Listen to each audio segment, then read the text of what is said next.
Halo minasan, balik lagi di channel Tao-chan, di mana kita akan membahas manga dan anime populer. Tapi sebelum itu, silakan minasan klik tombol subscribe dan nyalakan lonceng notifikasi agar minasan tidak ketinggalan info terbaru dari Sensei. Bila sudah, mari kita berangkat dan tancap gas!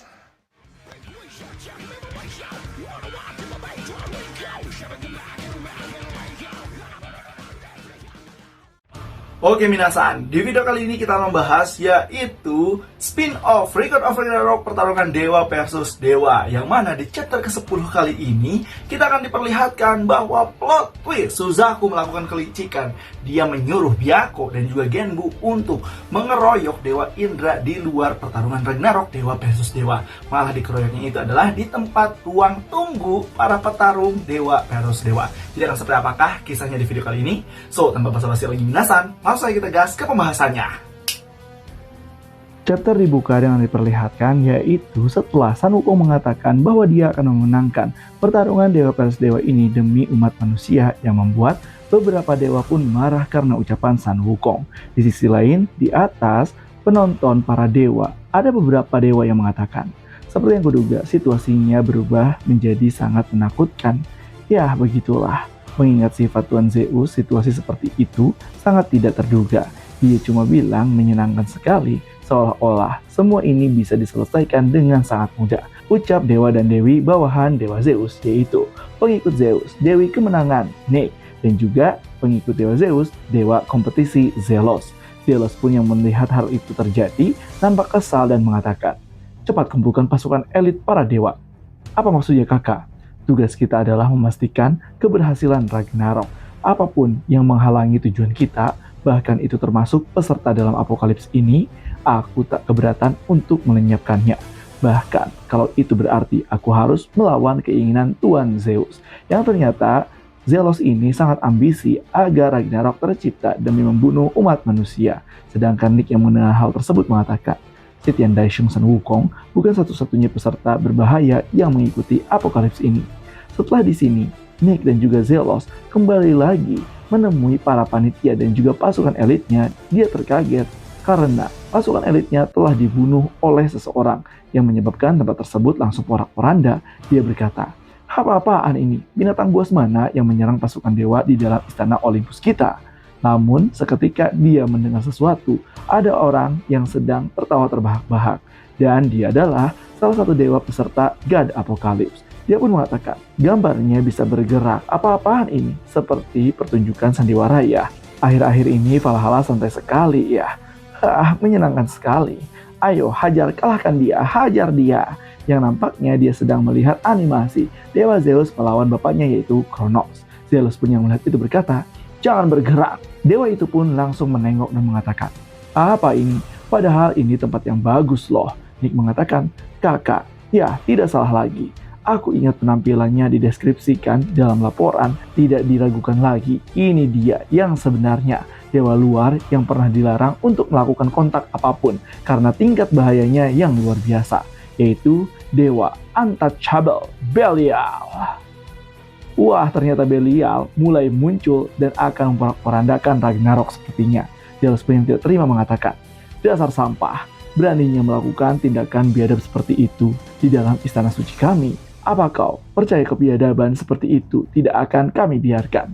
Mendengar itu, nampak Belial langsung mengeluarkan auranya dan mengatakan, apa kau percaya itu akan diizinkan? Benarkah? Kau melihat hal ini dengan cara yang salah. Dalam seketika, Belial langsung di hadapan Zelos. Dia mengatakan, bukankah begitu? Pasti kau juga tidak akan percaya. Melihat bahwa Belial sudah di hadapannya, Zelos pun langsung tertegun dan bahkan dia terkaget. Mengapa dia bisa secepat itu seperti cahaya? Zeus pun tidak bisa menggunakan pedangnya karena pedangnya langsung disentuh oleh Belial. Di sini dia pun mengatakan, aku tidak bisa dikendalikan. Bukankah begitu pengikut Zeus? Bukankah kita berdua adalah dewa?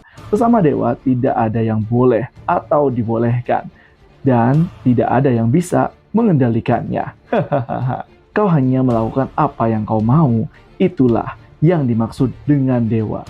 Belial di sini nampak langsung membuat Zelos berhati-hati. Dan apakah ini hanya ancaman saja untuk Zelos dan juga Nyx, atau Zelos dan Nyx ini akan dihabisi oleh Belial. Setelah itu, para pun berubah ke pertarungan selanjutnya, ronde ketiga Ragnarok Dewa versus Dewa. Nampak di sini kita bisa melihat dewa-dewa dari India, karena untuk ronde selanjutnya adalah bagian Dewa Indra. Shiva mengatakan, "Baiklah kalau begitu, akhirnya giliran Indra sudah tiba ya." Agni pun berkata, "Lalu siapa lawannya?" "Ya itu." Brahma pun menjelaskan, "Dia adalah Suzaku, dewa surga luar, dewa pembunuh yang tidak adil. Dikenal sebagai pembunuh surgawi yang pernah ditakuti di seluruh Valhalla, 4 dewa unit pembunuh legendaris yang dibentuk oleh 4 dewa, dan dia adalah pemimpin mereka, Suzaku." Vashura pun mengatakan, "Pembunuh, tunggu dulu." Siwa berkata, "Jadi maksudmu adalah dia tidak mungkin lalai di sini. Oi Shiva, bagaimana menurutmu?" Kemudian Dewa Shiva mengatakan, "Entahlah, apa katamu tadi? Apa-apaan pemimpin Sparga ini berhenti berpura-pura bodoh, Shiva," ucap Vishura. Kemudian Shiva pun mengatakan, "Hentikan kalian berisik sekali ya. Waktu itu bukan aku yang melawan Indra tahu, tapi Rudra. Dan sebenarnya, aku dan Indra tidak pernah bertarung 1 lawan 1. Lagi pula, itu sudah lama sekali. Dari dulu, Indra tidak pernah berubah. Seperti saat dia kehilangan semuanya. Itu adalah hal yang menakjubkan. Dan tidak mungkin Indra akan kalah begitu saja. Itu sebabnya, bicara tentang seberapa kuat dia sekarang, aku juga tidak tahu. Mungkin saja dia akan lebih kuat daripada sebelumnya. Bagaimanapun juga, ayo kita jangan berisik dan saksikan teman kita menendang pantat seseorang."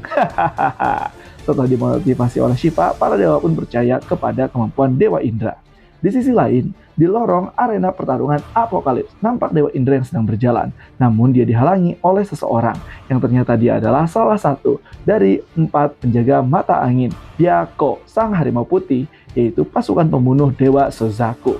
Byakko mengatakan, Kau yang bernama Indra kan?" Indra menjawab, "Kau butuh sesuatu?" Byakko mengatakan, "Ya, aku tahu sebentar lagi pertarunganmu, jadi maafkan aku ya. Tapi sebagai petarung bela diri, aku ingin bertarung denganmu." Indra pun bertanya-tanya, "Hah? Bertarung? Apa maksudmu?" Byakko berkata lagi, "Vitahan Indra, bahkan di dunia kita, kau sangat terkenal. Ini adalah kesempatan langka. Sebagai dewa prajurit yang rendah, aku ingin beradu tinju denganmu," ucap Byakko. Indra pun mengatakan, sambil sebat terlebih dahulu, "Siapa namamu?" Byakko menjawab, "Aku Byakko, sang harimau putih." "Oh, Byakko ya, begitu rupanya. Dan siapa nama dewa yang ada di belakangku ini?" Nah, ternyata tidak Byakko saja. Ternyata ada satu lagi, yaitu sang kura-kura hitam Genbu di belakang Dewa Indra, dan Dewa Indra berhasil merasakannya. Genbu pun langsung keluar dan mengatakan, "Oh ya ampun, kukira aku sudah menekan hawa membunuhku." "Ya ampun," Indra pun dengan santai menjawab, "Dasar, kau cuman menekannya dangkal sekali, ya kan?" "Oh ya ampun, dia tidak akan percaya ini. Sialan, kurasa tipuan kita juga sudah ketahuan. Kalau begitu, waktunya bagi kita untuk bertindak seperti dewa pembunuh yang sebenarnya." Yang nampaknya Indra kali ini akan dikeroyok oleh dewa penjaga langit yang dikenal sebagai dewa pembunuh, Byakko dan juga Genbu. Bahkan di sini mereka pun mengatakan, segala cara yang diperlukan, itulah moto dari 4 dewa penjaga surgawi.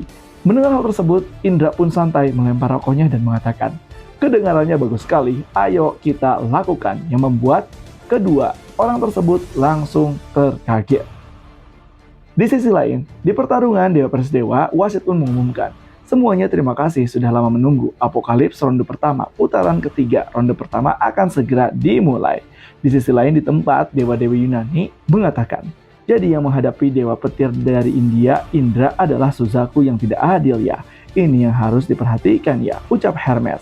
Ares pun mengatakan, "Hermes, baru saja kau menyebutkan tidak adil ya. Apa-apaan itu?"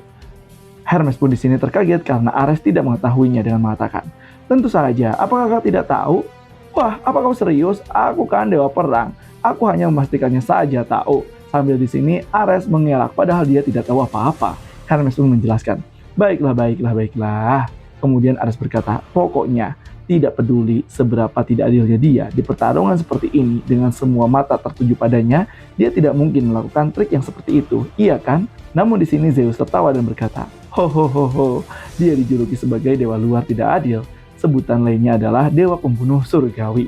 setiap pekerjaan yang diberikan kepadanya pasti dia bisa selesaikan dengan tingkat penyelesaiannya adalah 100%. Dia seorang profesional sepenuhnya, dan untuk menyelesaikannya apapun akan dia lakukan, dan itu adalah motonya. Suzaku pun di sini mulai keluar arena pertarungan. Namun tiba-tiba saja kelelawar wasit langsung memberikan sesuatu kepada sang wasit. Informasi yang dia dapatkan, lalu dewa-dewa yang lain pun penasaran.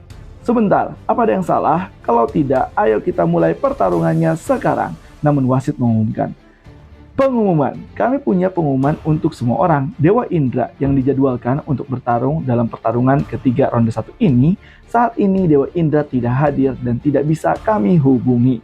Mendengar itu, nampak semua orang pun langsung terkaget dan mengatakan, Apa yang terjadi sebenarnya? Kalau Dewa Indra tidak datang pada waktu mulai, maka sesuai dengan ketentuan pertarungan, dia akan didiskualifikasi dan lawannya, Suzaku, akan dianggap sebagai pemenang secara otomatis. Mendengar hal tersebut, nampak semua orang pun kesal karena Dewa Indra tidak datang. Dianggaplah dan dicap bahwa Dewa Indra adalah pengecut oleh para dewa. Dari situ, Zeus, Ares, dan juga Hermes mengatakan, inilah betapa menakutkannya pria itu. Kurasa itu juga salah satu kekuatannya juga. Di sisi lain, dewa dari India mulai kesal dengan kelakuan dari Suzaku. Vishura berkata, Shiva, dari semua orang, Indra, dia tidak mungkin kabur seperti ini. Pasti ada sesuatu yang terjadi padanya. Agni pun mengatakan, ya, tidak diragukan lagi ini. Ayo Shiva, kita harus menolong Indra. Shiva hanya terdiam saja dan melihat flashback masa lalunya ketika melawan Dewa Indra. Shiva ternyata pada saat pertarungan tersebut ditantang oleh Dewa Indra untuk melakukan pertarungan 2 lawan 1. Indra mengatakan, kau tidak ikut bertarung juga, hah? Meski itu 2 lawan 1, tidak masalah bagiku, ucap Indra. Nah, dari situ Shiva pun mengingatnya dan mengatakan, tidak masalah kalau itu Indra. Pertarungan yang lain segera dimulai, dia tidak akan kalah. Yang ternyata kali ini Dewa Indra akan melawan Diako dan juga Genbu dalam pertarungan di luar Ragnarok Dewa versus Dewa, dan padahal pun selesai. Nah, itulah dia minasan terkait pembahasan full round pertarungan spin-off Record of Ragnarok Dewa versus Dewa. Jadi gimana nih menurut minasan semua terkait pembahasan kali ini? Apakah seru atau punya pendapat lain? Langsung aja tulis di kolom komentar ya. Dan jangan lupa untuk like, komen, dan subscribe. Nyalakan lonceng notifikasi supaya minasan tidak ketinggalan video-video terbaru dari Sensei. Bila sudah, tetap saksikan di channel Tao-chan agar minasan tidak ketinggalan video-video terbaru dari Sensei. Sekian dari Sensei, and bye-bye semuanya.